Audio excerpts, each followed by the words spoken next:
नमस्कार फ्रेंड्स, मी सुषमा शर्वरी फॅमिलीमध्ये तुम्हा सर्वांचे मनापासून स्वागत आहे. तर सर्वप्रथम तुम्ही चॅनेलवर नवीन असाल तर चॅनेलला लाईक, शेअर, सबस्क्राईब नक्की करा. इडलीचे बॅटर बनवण्यासाठी लागणारे साहित्य पाहूया. तर येथे मी ह्या ग्लासाने 1.5 ग्लास मी तांदूळ घेतलेले आहे आणि त्याच ग्लासाने अर्धा ग्लास सफेद उडदाची डाळ घेतलेली आहे. त्यानंतर पाव चम्मच मेथी दाणे आणि ही पाऊण वाटी पोहे. ह्या जागी तुम्ही साबुदाणे यूज करू शकता. तर आता हे आपण सर्व 4 ते 5 वेळा वॉश करून घेणार आहोत. त्यानंतर 5 तास भिजवून मग आपण त्याचे वाटण करणार आहोत. तर आता मी हे धुवून घेते. तर आता हे आपण सर्व 4 ते 5 वेळा वॉश करून घेणार आहोत. हे तोपर्यंत वॉश करायचे जेपर्यंत हे पाणी असे ट्रान्सपरंट होत नाही.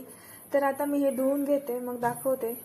त्याचबरोबर आपण हे मेथी दाणे थोडेसे धुवून घेणार आहोत आणि त्यानंतर ते आपल्या उडीद डाळमध्ये टाकणार आहोत.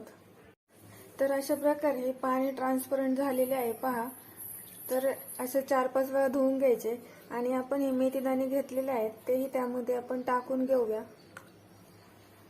तर आता ही डाळ घरगुती असल्याकारणाने हे जे तुम्हाला ब्लॅक दिसत आहे ते मी नंतर हे जेव्हा पाणी त्याचे गाळून घेईल त्यानंतर ते पूर्णपणे मी वॉश करणार आहे, तेव्हा ते भिजल्यानंतर सर्व निघून जाईल. तर आता आपण हे तांदूळ आणि हे पोहे दोन्ही वॉश करून घेणार आहोत. तर पहिले आपण तांदूळ वॉश करून घेऊया 4 ते 5 वेळा, त्यानंतर मग पोहे.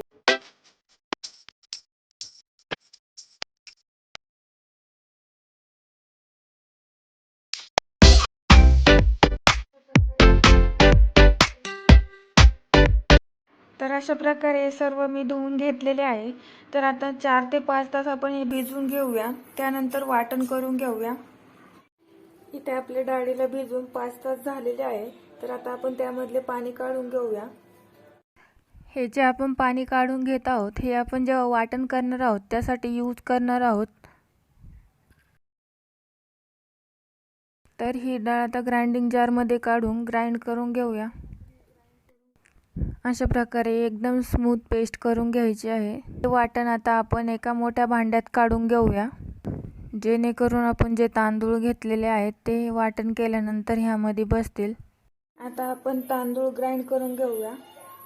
त्यामध्येच हे जे पोहे भिजवले तेही टाकून घेऊया आणि यामध्ये आता जसे लागेल तसे पाणी टाकून आपण वाटण करून घेऊया.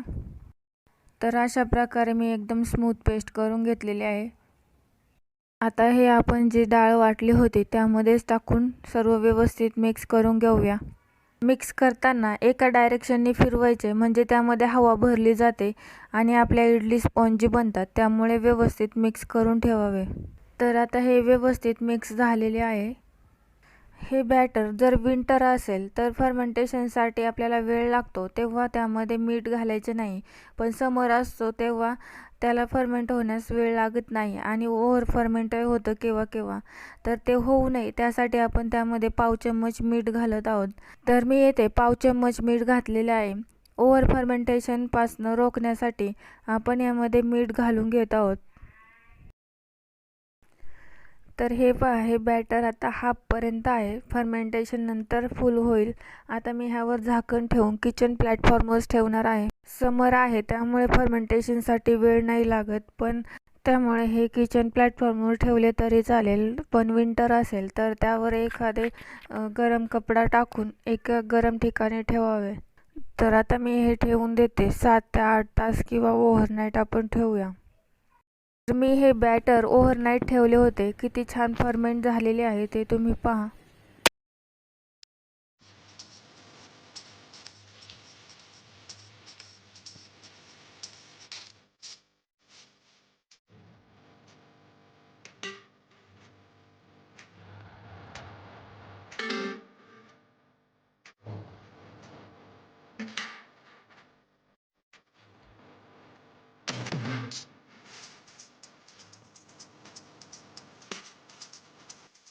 यामध्ये पहा किती एअर पॉकेट्स तयार होत आहेत, म्हणजे आपले बॅटर एकदम व्यवस्थित फर्मेंट झालेले आहे. तर फ्रेंड्स, तुम्हाला आजचा व्हिडिओ कसा वाटला मला कमेंट करून नक्की कळवा व असेच नवनवीन व्हिडिओज पाहण्यासाठी चॅनेलला लाईक, शेअर, सबस्क्राईब नक्की करा व त्यासमोरील बेल आयकॉन क्लिक करा, जेणेकरून मी जे नवनवीन व्हिडिओज अपलोड करेल त्याचे नोटिफिकेशन सर्वप्रथम तुम्हाला मिळत जाईल. व्हिडिओ पाहिल्याबद्दल धन्यवाद. भेटूया नेक्स्ट व्हिडिओमध्ये. तोपर्यंत बाय.